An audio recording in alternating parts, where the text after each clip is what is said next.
¿Qué tal? Muy buenos días. Comenzamos el día de hoy nuestro webinar de todos los jueves, The Power of Being Understood. Esta es una transmisión realizada por el grupo RCM, por RCM Perú. Mi nombre es Ricardo Lazarte, gerente de Tax and Legal de RCM Perú, y vamos a dar comienzo a nuestra plática habitual de todas las semanas. En esta oportunidad vamos a hablar sobre temas de precios de transferencia. Pero antes vamos a hacer una breve reseña de la firma. RCM es una firma con más de 800 oficinas a nivel mundial, más de 50 años de experiencia en el mercado peruano, sexta a nivel de red mundial en servicios de auditoría, tax consulting. Tenemos una ejecución de servicios en más de 120 países, realizada a través de más de 43.000 talentos que conforman nuestra firma RCM. Entonces, todos aquellos que son clientes de RCM Perú tienen igualmente acceso a toda esta red de oficinas y también red de colaboradores para efectos de la prestación de servicios, y eso es lo que nos hace poderles brindar un servicio de alto valor agregado.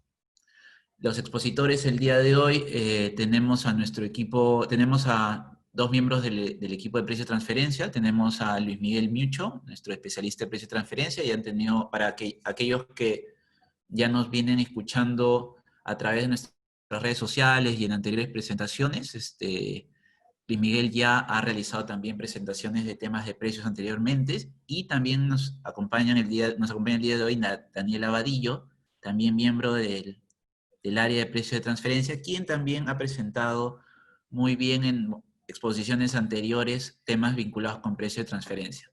Si esta es la primera vez que nos escuchan en estas transmisiones, los invitamos a que nos visiten nuestras redes sociales, a las cuales vamos a publicitar luego, y también a través del RCM Perú YouTube, en donde van a poder ver todas las presentaciones que se han dado todos los jueves pasados, para que ustedes puedan revisarlas, analizarlas y ver todos los temas que hemos venido desarrollando a través de las semanas.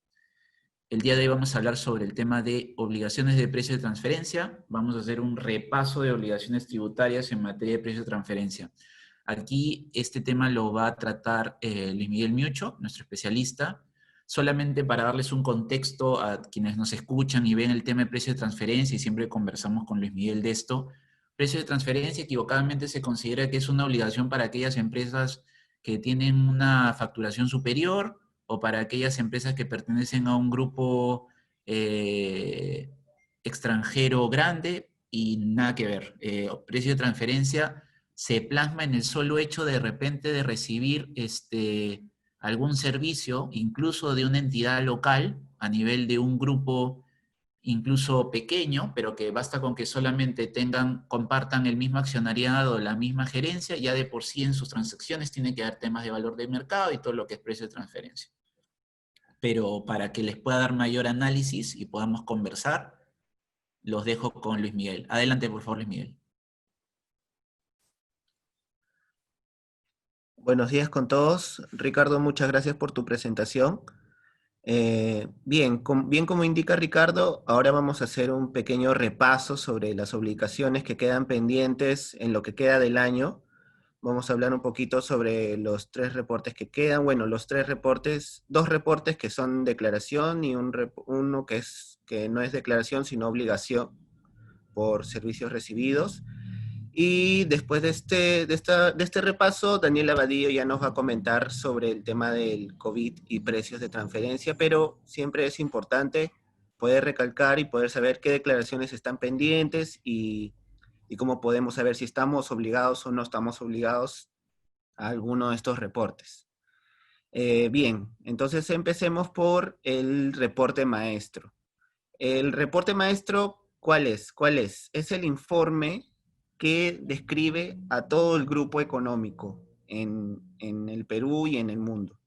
Es decir, el grupo económico tiene que hacer un informe global en el que muestra, por ejemplo, las estrategias del grupo, muestra dónde se pagan los impuestos, ¿Qué más? También se puede decir la actividad de cada una de las subsidiarias y se tiene que declarar ahora en octubre. Ahora, ¿cómo sabemos si las compañías están obligadas o no a presentar el reporte maestro? Si puedes avanzar un poquito más, por favor, Ricardo.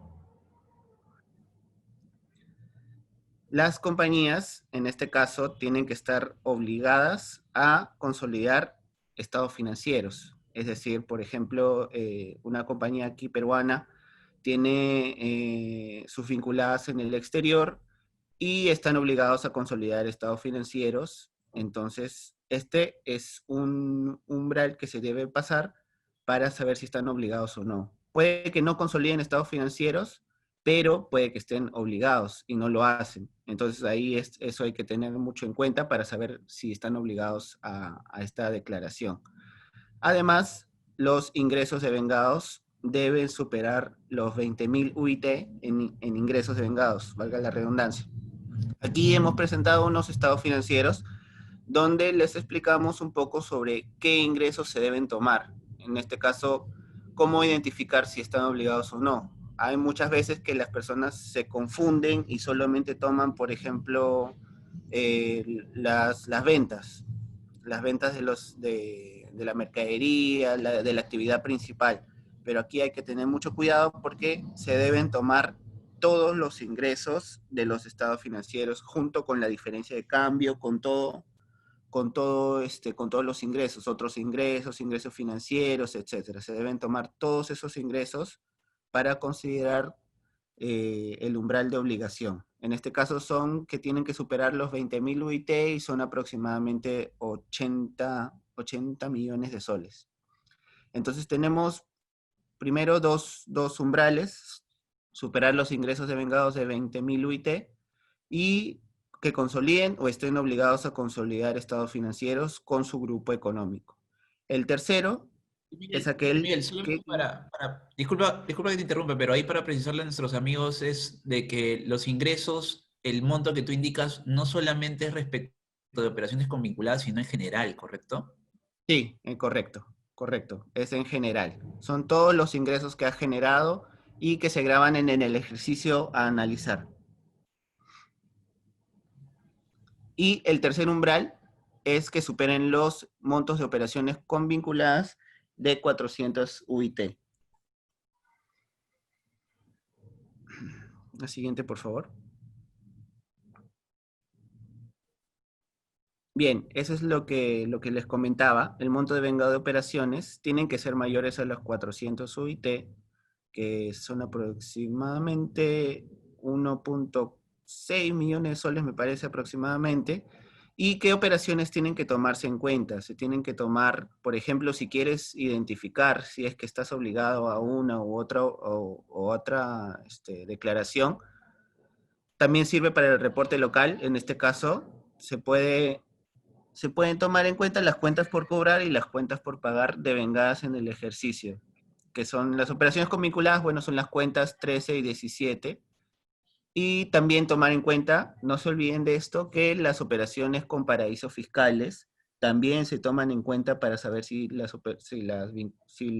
compañías están obligadas o no a presentar alguna declaración, que bueno, son las cuentas 12 y 46. Las operaciones con vinculadas son las 13 y 17 de cuentas por cobrar, y las operaciones de cuentas por pagar, las operaciones con vinculadas son las cuentas 43. Y por las de paraíso fiscal son las de cuentas 42 y 46. Entonces, si quieren saber si es que están obligados, tienen que tomar todas esas cuentas. Ojo que también se tiene que tomar en cuenta solo las operaciones que han sido registradas en el estado de resultados. Si las operaciones son saldos de ejercicios anteriores, no se deben tomar en cuenta para saber si están obligados o no a presentar una declaración. Solo las que están en el estado de resultados. Bien, entonces, para resumir el reporte maestro, tenemos que la empresa domiciliada en Perú debe pertenecer a un grupo, bueno, un grupo multinacional, a un grupo económico, debe consolidar o estar obligado a consolidar estados financieros. En esto hay que tener mucho cuidado y hay que tener en cuenta, como les comenté, que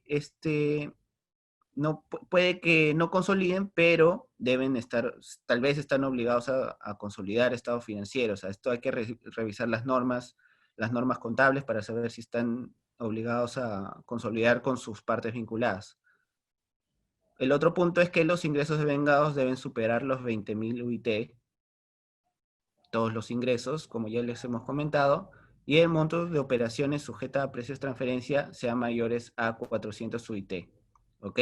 Todos estos puntos deben ser cumplidos para saber si están obligados o no a presentar la declaración del reporte maestro. Siguiente, por favor.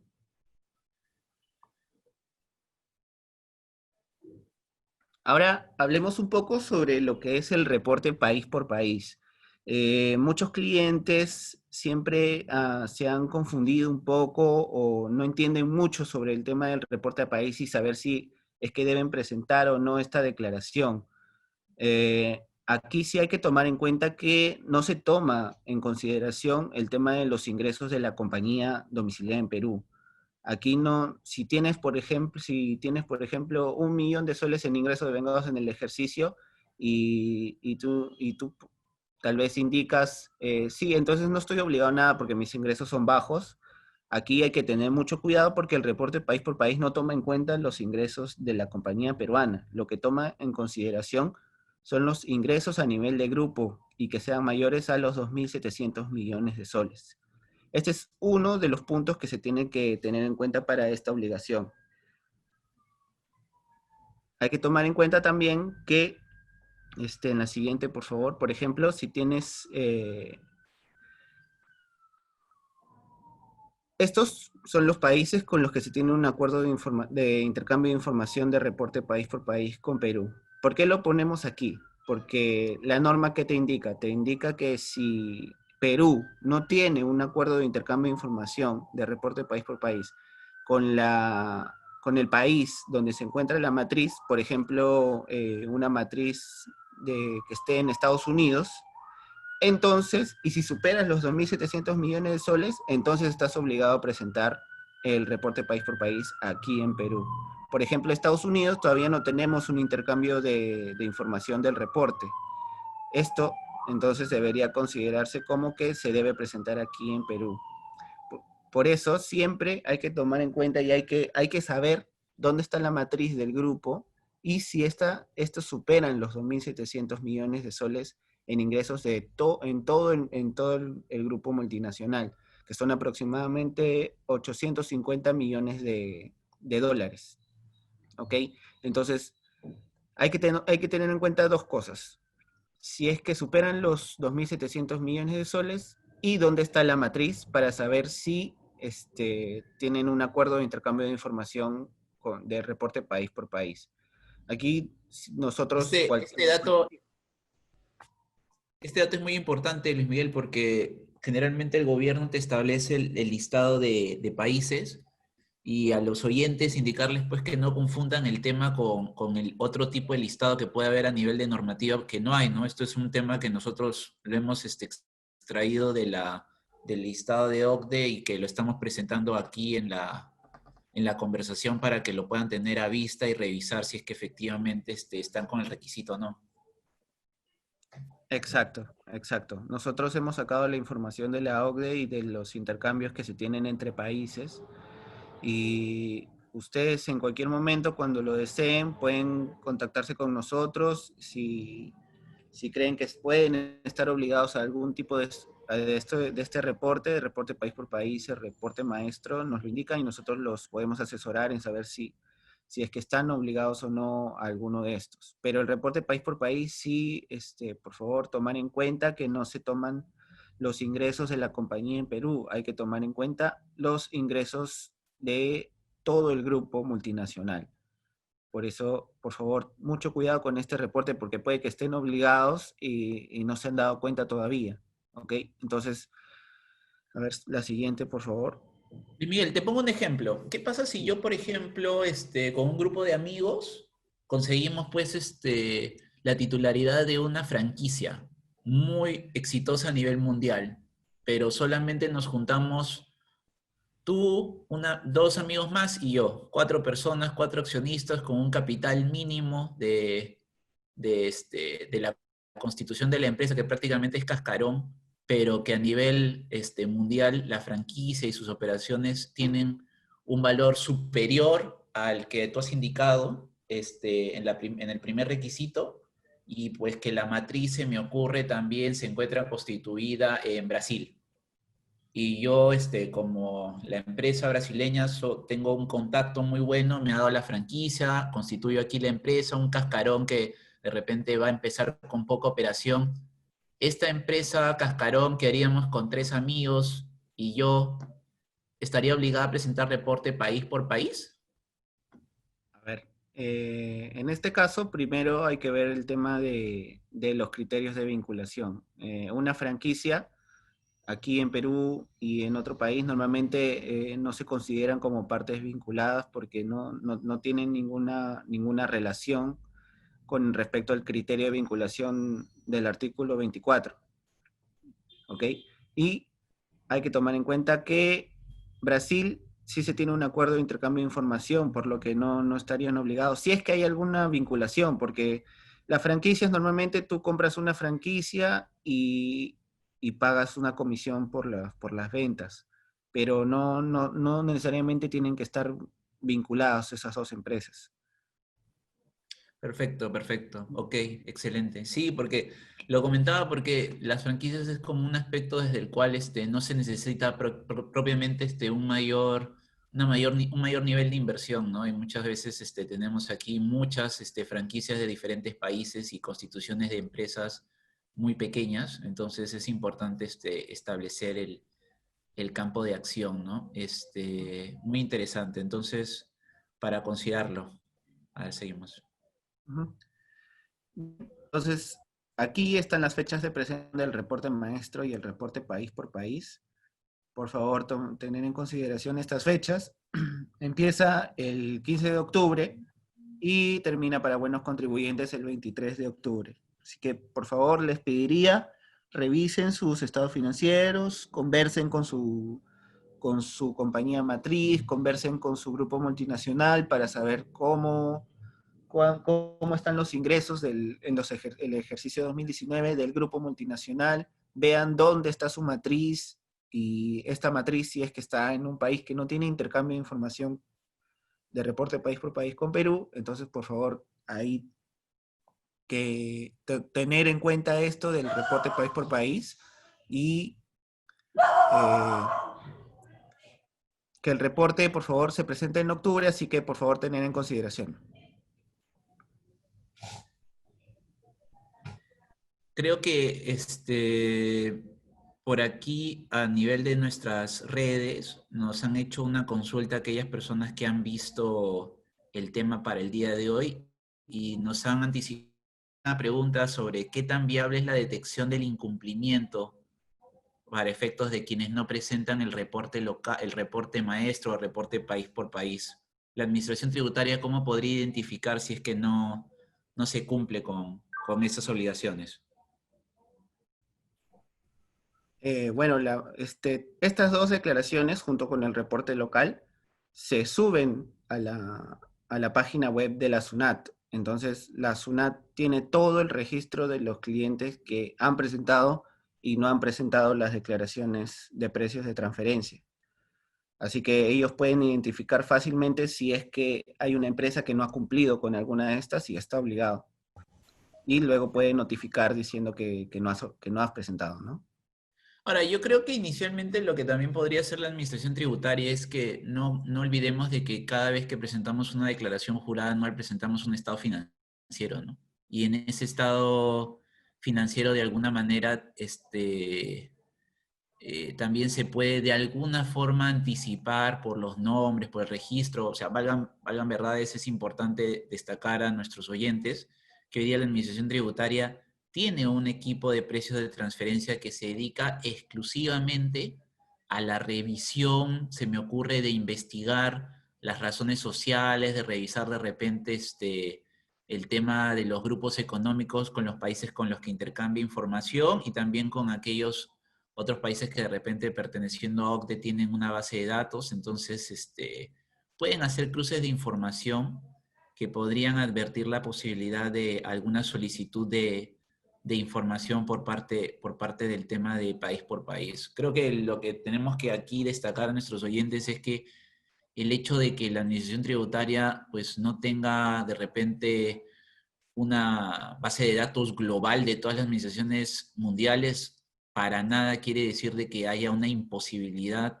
de poder en algún momento identificar el hecho de que estemos obligados o no al país por país, sobre todo más que, principalmente en el maestro, que es de muy fácil detección considerando los estados financieros del contribuyente, ¿no es cierto? Y el de país por país, a nivel de repente una identificación de la conformación de los accionistas, que es lo que tú desarrollas a través del registro único de contribuyente, en el cual no necesariamente atiendes a los estados financieros de la empresa, pero sí puedes identificar a nivel de los accionistas o de repente a nivel de otra información registral, el tema de poder pertenecer a un grupo económico de preponderancia y a partir de ahí hacer averiguaciones, hacer requerimientos de información. Entonces, es importante que aquellas empresas pequeñas, pusimos el caso de las franquicias en un inicio, pero se me ocurre de repente una empresa que tenga una relación propiamente de vinculación económica con una entidad de, no sé, se me ocurre de Ecuador, con el que no tenemos, por lo que estoy viendo aquí del cuadro que muy bien ha hecho el equipo, acuerdo de intercambio de información. Este, y de repente estamos obligados, siendo un cascarón, ¿no? Siendo de repente una sola empresa que recién está iniciando operaciones, estar obligados a hacer un reporte país por país. Entonces es muy importante de no considerar de que estamos excluidos de una posible fiscalización en este tipo de temas. ¿Cuáles son las sanciones por no presentar los reportes, Luis Miguel? Sí, bien. Las multas por no presentar alguno de estos reportes es de 0,6% de los ingresos netos con un tope de 25 UIT.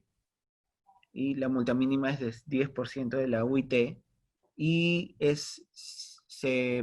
tiene una gradualidad del 100% si es que se presenta antes de que la SUNAT te notifique.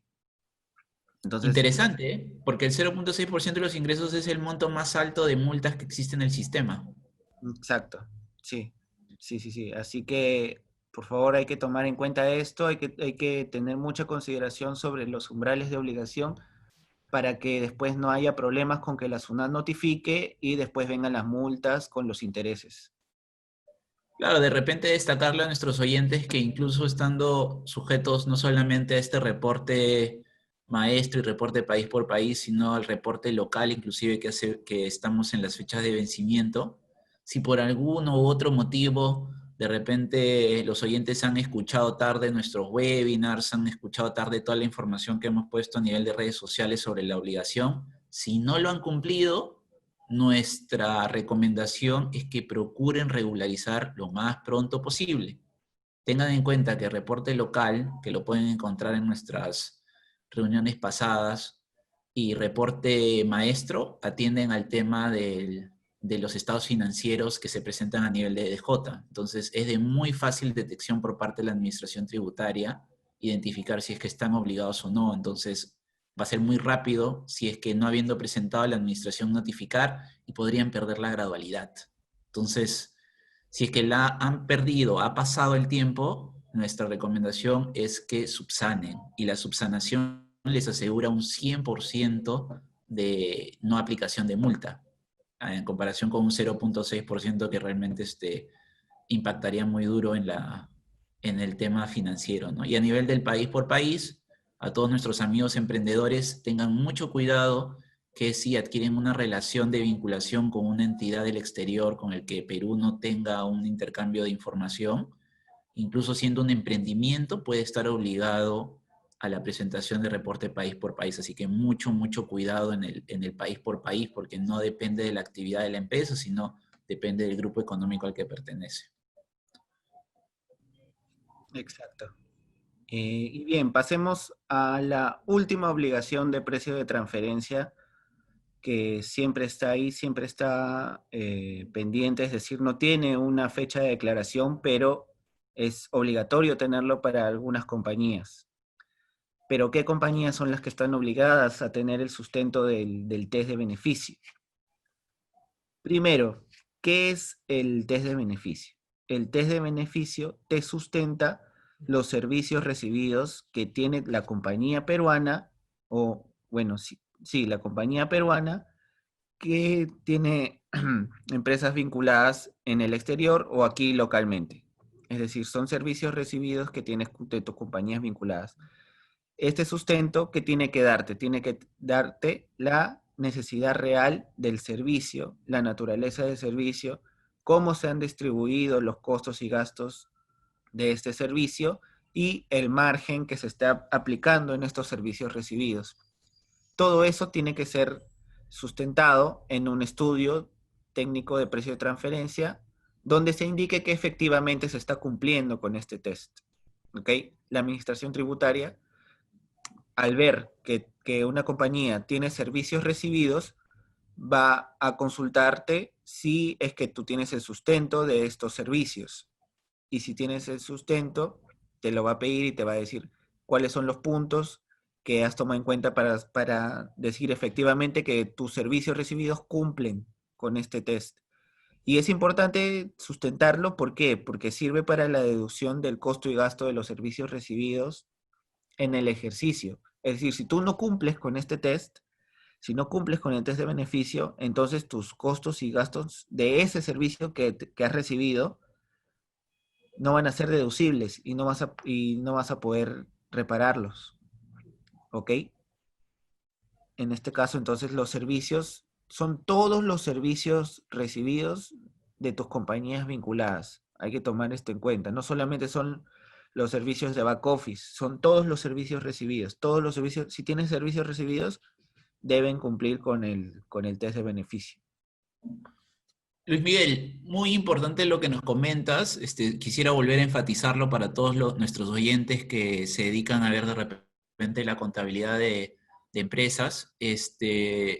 Si todos ustedes, los que nos están escuchando, la empresa para la que ven la contabilidad tiene una relación de repente de un proveedor del exterior, sea casa matriz, sea otra oficina subsidiaria, no lo sabemos, y brinda servicios, cualquier servicio, al final a través de su registro de compras y luego en sus cuentas de gasto, por favor tengan en cuenta que si no cumplen con este test de beneficio, mañana más tarde en una fiscalización pueden repararles el gasto. No, bueno, ni siquiera es que pueden, lo van a reparar porque van a solicitar que tengan el test de beneficio que les ha comentado Luis Miguel.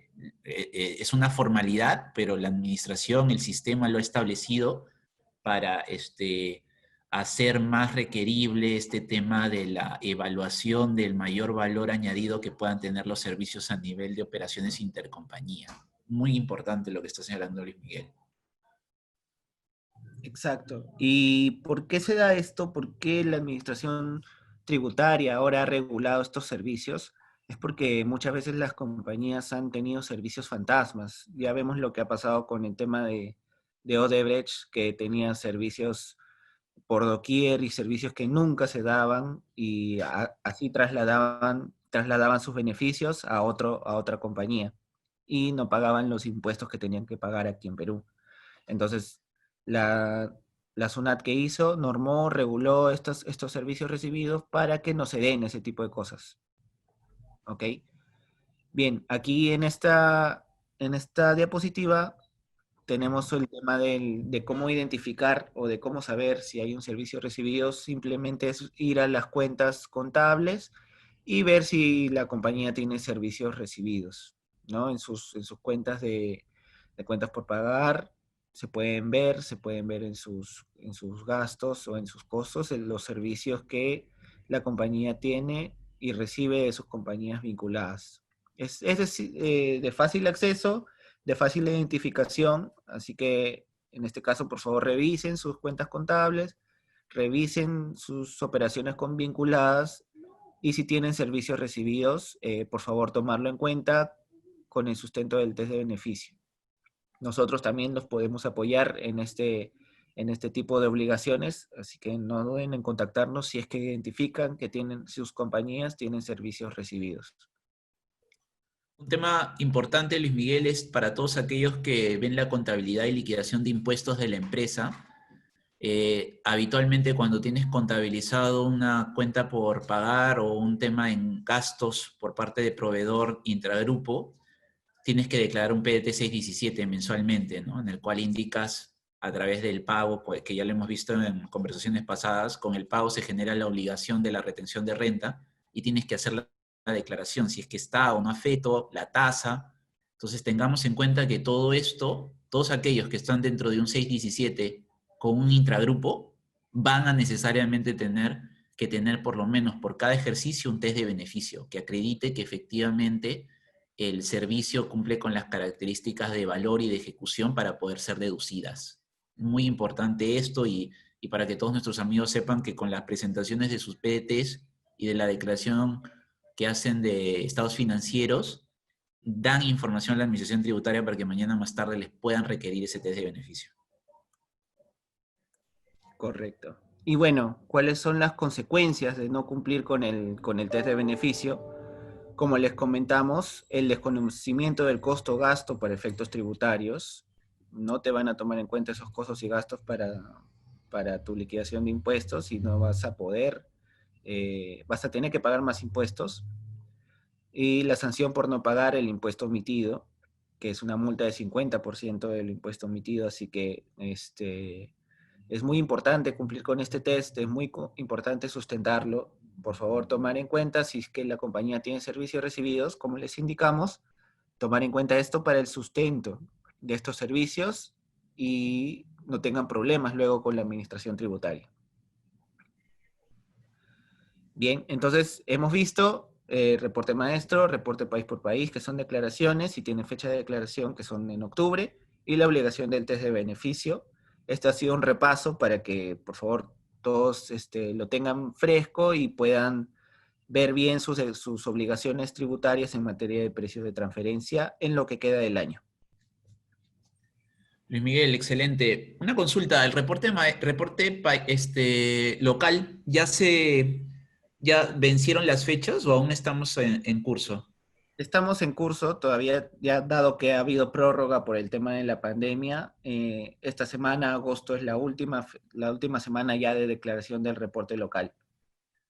Perfecto, entonces invitamos también a nuestros oyentes que si requieren algún apoyo en la presentación del reporte local o están viendo ya proyectar la subsanación luego de la fecha de vencimiento, y también los invitamos a que regularicen para efectos de procurar el tema de la reducción del 100% de sus multas. Consideren de que para ustedes empresarios el principal problema es tener que hacer un pago de multa de 0,6% de los ingresos netos por un incumplimiento formal de precios de transferencia. Entonces, a partir de ahí, nuestra recomendación es que no se guíen necesariamente las fechas de vencimiento. El ideal sería primero que tuvieran estos reportes de cara a justificar la ejecución de servicios intercompañía y sustentar el valor de mercado y terminar con la acreditación de la formalidad que se requiere para efectos de evitar las multas. Entonces, en este sentido, por favor, tengan en cuenta que las fechas, y si se pasan las fechas, la regularización respectiva lo más pronto posible antes de ser notificados, empezando por el reporte local y luego de cara a octubre con el maestro y el país por país, que muy bien Luis Miguel nos ha expuesto. Test de beneficio, por favor, no olvidar que es un tema que no tiene propiamente una fecha de vencimiento, sume obligatorio para las fechas de declaración jurada anual y ante eventuales fiscalizaciones se va a requerir. Así que, por favor, enfatizamos que tienen que indicarles a ustedes empresarios, a sus contadores y los contadores a los empresarios con los que ven la contabilidad, que es requerido el test de beneficio para todas aquellas operaciones que reciban intercompañía y registren a nivel de gastos. Muchas gracias, Luis Miguel, por tu clara exposición, y a continuación vamos con la parte de consecuencias del COVID-19 en la declaración del ejercicio fiscal 2020. Esta presentación va a ser traída por Daniela Vadillo. Adelante, Daniela. Gracias, Ricardo. Sí, bueno, en este bloque, digamos, voy a iniciar hablando sobre algunos puntos generales, y es que los efectos provocados por la emergencia sanitaria del COVID-19 en, en el sistema no solo económico, sino también financiero mundial, y en especial los efectos recesivos que se están observando en este periodo, tienen consecuencias inevitables también en la aplicación de las políticas de precios de transferencia. Eh, Generalmente las políticas de precios de transferencia y los criterios seleccionados para probar que las transacciones realizadas entre partes vinculadas cumplen con el principio de plena competencia se definen o se construyen en un contexto general estable, ¿no? Como es el que teníamos en años anteriores a esta pandemia. Sin embargo, ahora digamos que nos enfrentamos a un evento completamente impredecible. Eh, Además, mm, digamos que esto genera que los grupos tengan que evaluar cómo impacta esta crisis en sus políticas de precios de transferencia y de ser el caso, replantearlas. Por lo tanto, considero que será de suma importancia demostrar de manera fehaciente y documentada las razones que llevaron a un replanteamiento de dichas políticas, ya que la consecuencia de esto va a ser que a efectos fiscales la asignación de ganancias o pérdidas podría cambiar como resultado de las medidas de emergencia tomadas por un grupo nacional o multinacional, o incluso aquellas tomadas por una sola empresa. Entonces, si pasamos a la siguiente diapositiva, eh, la pregunta sería, ¿cuáles son estos impactos que requieren atención desde el punto de vista de precios de transferencia? Bueno, algunos efectos en discusión, dado que las empresas de casi todo tipo han suspendido sus actividades o debido a una caída de la demanda han tenido que reducir o cambiar drásticamente su modus operandi a nivel no solo nacional, sino también mundial. Diría que uno de los efectos principales es que la mayoría de contribuyentes presentará ante la administración tributaria pérdidas o utilidades muy bajas respecto a lo que es el ejercicio fiscal 2020 y posiblemente hasta el ejercicio 2021 o 2022. Y bueno, seguramente el hecho de presentar estos resultados negativos o poco positivos va a generar que la administración tributaria, al analizar esas razones, se enfoque en particular en lo que es precios de transferencia.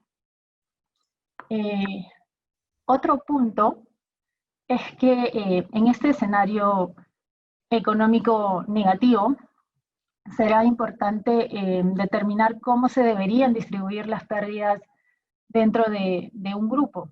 Es decir, quién debería pagar las consecuencias ocasionadas por el efecto COVID, considerando que cualquier política de precios de transferencia debe establecerse bajo acuerdos intragrupo consistentes con el principio de plena competencia, ya que los derechos y obligaciones que se derivan de los precios de transferencia se transforman casi automáticamente en una especie de mecanismo interno de redistribución, ya sea de beneficios, pero también de pérdidas, ¿no? Más aún en este tiempo de crisis. Por otro lado, esta crisis pondrá en evidencia la solidez del análisis funcional realizado por compañías en ejercicios anteriores, que a su vez han sido declarados ante la administración tributaria mediante el reporte local, el reporte maestro o el reporte país por país. Como hemos podido escuchar previamente con Luis Miguel, en estos informes se describen de manera general cómo es la generación de valor y sobre todo la ponderación de las funciones y riesgos que tiene cada compañía. Con lo cual, ante una posible fiscalización, la administración tributaria va a tener un montón de información respecto de cómo venían operando las compañías, ¿no? Por lo tanto, todos los movimientos que se quieran hacer o se pretendan hacer van a tener que ser analizados a profundidad con el fin de evitar potenciales cuestionamientos por parte de la administración tributaria. Luego, entre otros impactos, se podría originar una reorganización en la cadena de valor. Bueno, en este punto, en efecto, algunas compañías se han visto en la necesidad de cambiar su cadena de suministro hacia otras empresas vinculadas del grupo o incluso hacia terceros independientes, probablemente debido a la suspensión o al cese de operaciones de compañías vinculadas, o por el cierre de fronteras, o por restricciones originadas en el país de residencia. Entonces,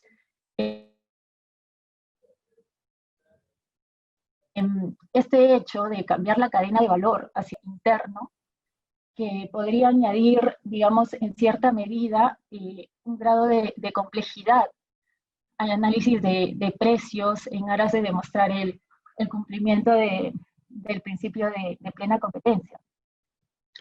Porque hemos visto, ¿no?, que, por ejemplo, en algunos sectores los precios han aumentado en un 200 o 300%, si es que no es más, como también en otros sectores han tenido que reducir los precios por un tema de subsistencia en el mercado. Entonces, van a surgir muchas interrogantes al momento de realizar el análisis de precios durante este periodo tan inestable.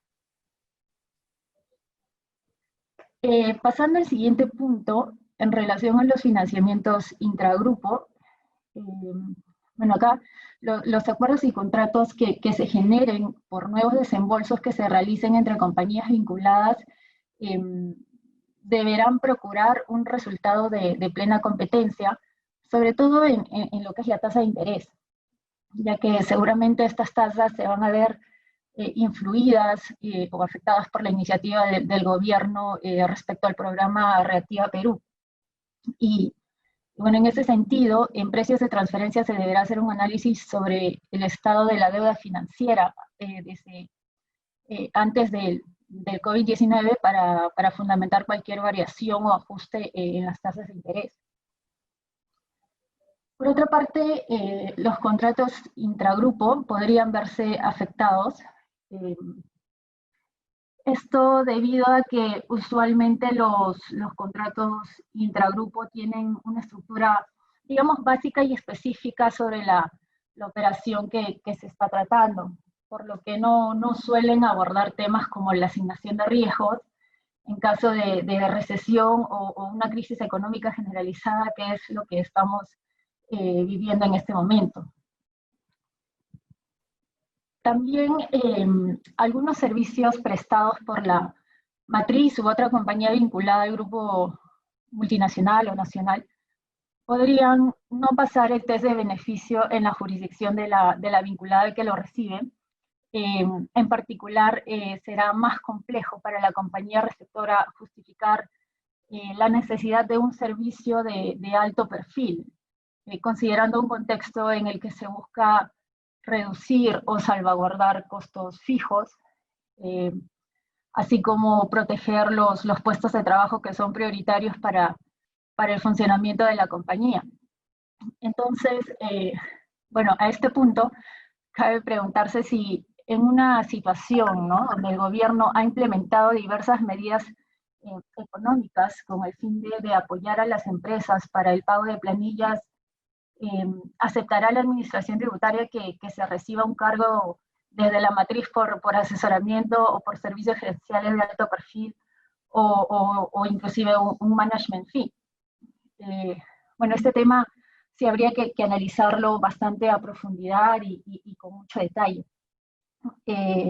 Pasando a otro punto, respecto a los servicios que pueden ser categorizados como necesarios para el funcionamiento de la compañía, como son ahora los servicios relacionados a TI, En este contexto de distanciamiento social, habría que analizar si amerita realizar un replanteamiento de los criterios de asignación, que son estos drivers, considerados parientes de beneficio, y por ende si será necesario redefinir estos acuerdos intragrupo, ¿no? Sobre la base actual que está sucediendo a nivel mundial. Daniela, es súper importante lo que nos... porque en verdad me detengo en esta parte del replanteamiento de los criterios de asignación porque hoy día, si tenemos un servicio de un área informática, tal vez en un tiempo pre-COVID podríamos haber dicho que era un apoyo de servicio de oficina, como de repente el de contabilidad, como de repente el de administración, pero hoy día, hoy día es muy difícil que exista una empresa sin un área de repente de sistemas, ¿no? O de un servicio de sistemas, porque si no, no se podría seguir con las actividades comerciales, con toda esta nueva coyuntura. Entonces ahí ahí va a tener que considerarse ya de repente no de bajo valor añadido como de repente cualquier servicio de tercerización, sino que esta vez ya va a tener un rango mucho más alto que lo que tenía antes, ¿no es cierto? Sí, exacto, Ricardo. De hecho, habrá que sustentar hasta qué nivel podrían ser considerados de bajo valor añadido en estas circunstancias, ¿no? Y también habría que señalar la carga que está teniendo esa área respecto a otros periodos. Entonces, Claro, por ahí porque también podría surgir un replanteamiento sobre, digamos, la comisión o el pago que debería hacerse por este servicio. Porque claro, porque no solo podrían modificarse los drivers, sino también el margen podría aumentar y, digamos, entrar en parámetros del rango que se podría establecer por servicios considerados de alto valor añadido, que van entre un 7 o un 11%, a diferencia de uno de bajo valor cuyo margen está permitido solo hasta un 5%. exactamente, exactamente. Los impactos que tú muy bien has enumerado en la presentación. Esperemos que las personas que nos escuchen los analicen porque esta etapa lo que va a generar es de que lo que va a ocurrir es, me parece por lo que nos has comentado, dos flancos, ¿no? El primer flanco es que vamos a tener toda la historia, contexto previo a esta situación de pandemia con todos los reportes que ya de repente hemos venido presentando. La Administración Tributaria ya tiene un contexto establecido de la situación del contribuyente a nivel de precio de transferencia, pero la segunda visión es que no necesariamente la Administración Tributaria va a tener que considerar de que ese contexto explicado va a seguir siendo vigente en esta nueva situación porque todo ha cambiado. Servicios de TI ahora van a ser servicios principales o otro tipo de servicios que promuevan la actividad con distanciamiento van a tener un rol más protagónico, van a por ende tener la justificación de que a nivel intragrupo valgan más, tengan un mayor precio, va a poderse dar de repente una situación de planeamiento de precio de transferencia con este nuevo rol de las operaciones que ahora van a ocurrir en una situación como la que está pasando. Entonces, invitamos a todos los que nos están escuchando y ya están en el contexto de precio de transferencia a que aprovechen esta época para contactarse con sus especialistas de precio de transferencia, con Daniela, con Luis Miguel, para que vean la posibilidad o la identificación de cómo la situación actual impacta hoy día, puede impactar a nivel de los precios que hoy día tienen con sus operaciones entre partes vinculadas y vean la posibilidad de un ajuste sustancial, ya sea para aumentar el gasto, de repente para reducir el gasto según su grado, su nivel de preponderancia, dado el nuevo contexto social de salud. Sería muy importante porque todos aquellos que de repente se basan en solamente los resultados del ejercicio anterior, eso difícilmente va a poder seguir aplicando para los valores dentro de este 2020 con la situación que ha ocurrido. Y sí, nuestra recomendación va a ser de que hablen, de que evidencien cómo es que los ha impactado en este nuevo esquema de pandemia mundial, ¿no? Sí, claro, y gracias Ricardo, con tu introducción paso a la siguiente diapositiva que habla sobre las medidas, ¿no? Entonces, aquí la pregunta es cómo tener en cuenta estos efectos que sin duda repercutirán negativamente en la situación financiera de muchas empresas. Eh, bueno, existe una serie de medidas que las compañías deberán considerar respecto a precios de transferencia en aras de, como ya mencioné, de documentar las decisiones que se están tomando durante esta crisis por COVID. Entre ellas, digamos que se podrían identificar y aislar estos efectos negativos extraordinarios, es decir, las pérdidas sufridas por el periodo de suspensión forzosa de actividades, así como los gastos extraordinarios incurridos para atender la crisis de salud y también la reanudación de actividades. Por otro lado, hacer seguimiento a la renegociación de contratos con vinculadas y también con terceros.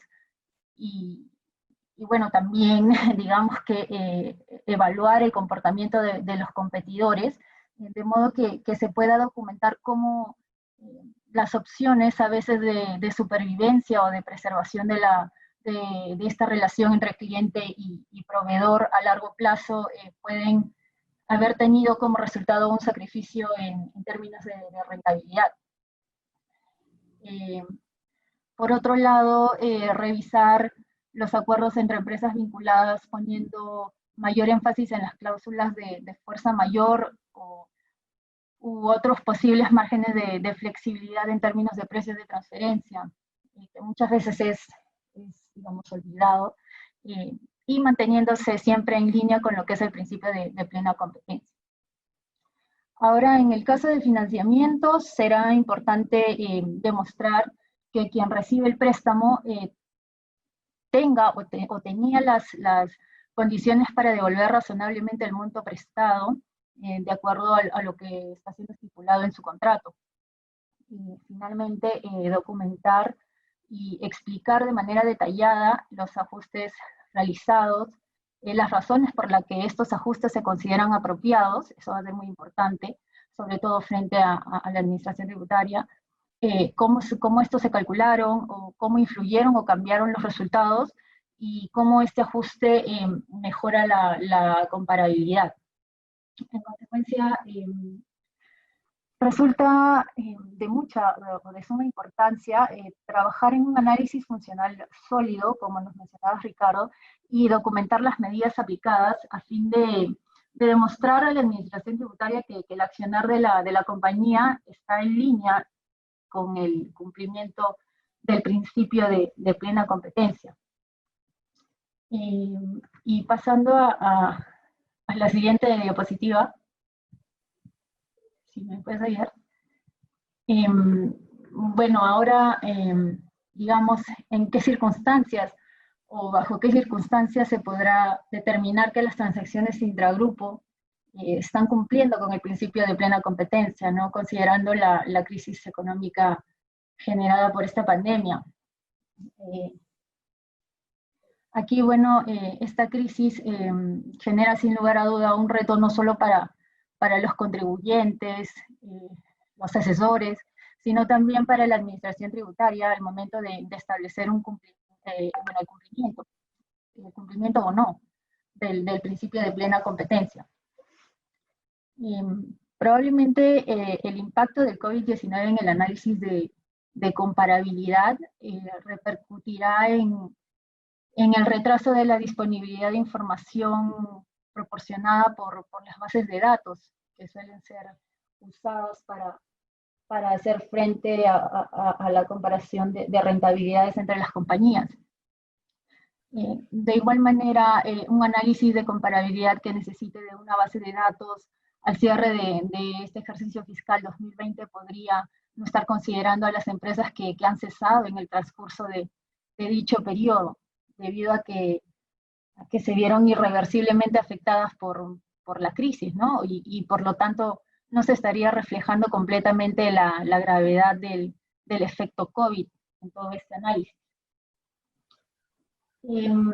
Por otro lado, podría también existir la posibilidad de realizar un análisis de comparabilidad ajustado, digamos, que es una alternativa válida, pero también subjetiva, ¿no? Y con cierto grado de dificultad técnica al momento de aislar o de querer aislar los efectos económicos de esta crisis. Dicho ajuste o este ajuste podría aplicarse teniendo como base información sectorial, ¿sí? Sin embargo, la subjetividad, digamos, estaría en evaluar su correcta aplicación en el caso de pequeñas, medianas o grandes empresas, porque va a ser distinto para cada una. Aunque también cabe la posibilidad de que esta opción no pueda ser aplicada, dado que hay negocios muy específicos sobre los cuales no se encuentra información sectorial. Daniela, yo te quería hacer una pregunta que muchos de nuestros oyentes deben estar considerando luego de tu excelente presentación de los impactos de esta situación actual, y que obviamente, como es una situación económica,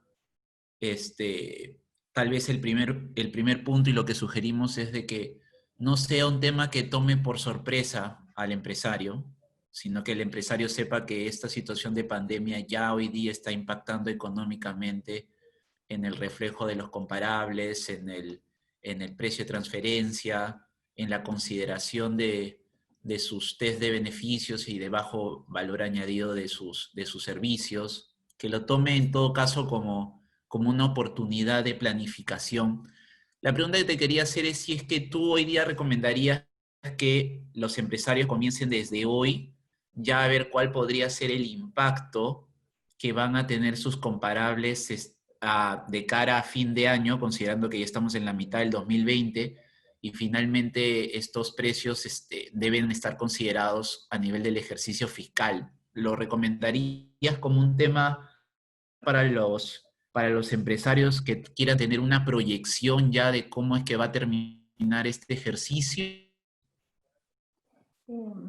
Sí, bueno, yo creo que en este punto lo ideal es que primero tengan registro y documentación de todas las medidas que están adoptando o implementando en las compañías, documentar costos, gastos y demás operaciones que hayan surgido a raíz de esta pandemia, pero también a que busquen realizar un análisis sobre el sector y sobre la competencia, ¿no? Como lo mencioné anteriormente, porque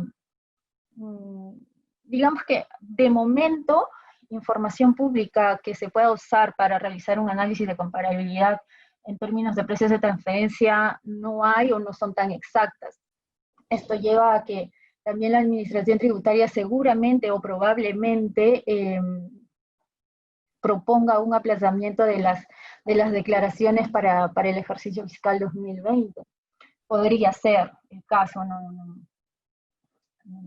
digamos que no lo afirmo, pero podría ser el caso. Pero sí, ¿no? Sería de todas maneras prudente por parte de las compañías que vayan realizando un planning sobre todo lo que está sucediendo a nivel económico y financiero en las compañías en este momento. Yo creo que en todo caso lo que podríamos recomendar a todos nuestros oyentes es que, dado que hoy día, agosto, que ya incluso está terminando 2020, ya por ejemplo podríamos, si es que un empresario quiere de repente algún efecto hoy día de cómo es que se ha modificado el valor en una específica transacción a diciembre de 2019, cuál es hoy día de repente la consideración 2020, de manera tal que pueda ir anticipando cómo de repente tratar a fin de año es la misma transacción, ver si es que se le abre la posibilidad de hacer una inversión en el servicio mucho más arriesgada. En todo caso, si de repente tiene que, como tú bien indicabas, a partir del replanteamiento de costos, preocuparse de financiar de forma con sus vinculadas un apalancamiento en aquellas operaciones que hoy, por la situación de pandemia, le es más eficiente hacer un préstamo con un vinculado, de repente hacer un préstamo con un banco, dado que ya las tasas cambian por la situación y los comparables permiten que el ajuste sea de repente menor a como era antes.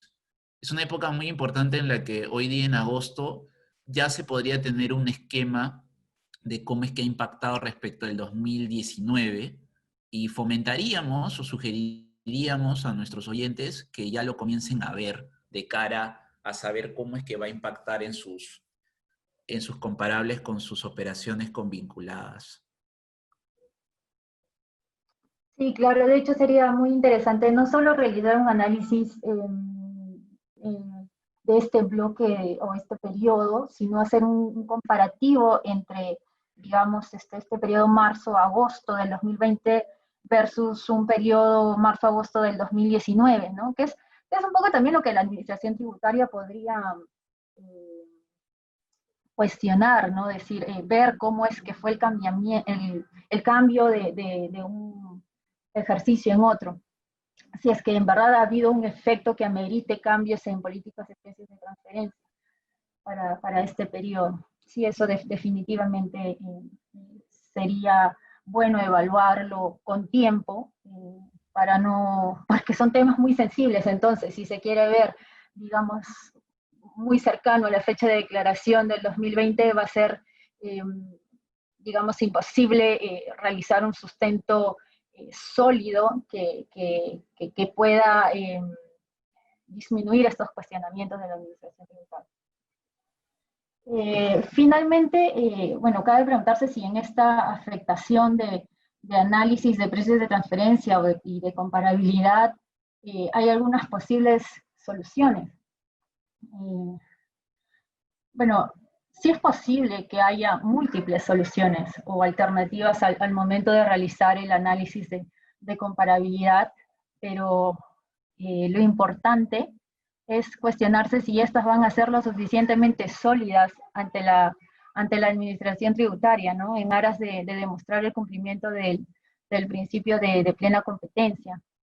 Ahora, todo esto en un contexto donde el gobierno ha realizado una serie de desembolsos e inversiones para sostener la actividad económica privada. Este hecho podría derivar en que seguramente va a derivar en una gran presión fiscal para ejercicios futuros, más aún si en los meses de junio y julio la recaudación cayó aproximadamente entre 20 y 47%. En definitiva, creo que será necesario también que la administración tributaria tenga, digamos, consideración que las empresas están tomando decisiones sobre la base de variables económicas totalmente inciertas, inclusive, como mencionábamos, sin información disponible en tiempo real. Entonces, sí, en este sentido, bueno, yo los invito a tal vez pactar algunas reuniones o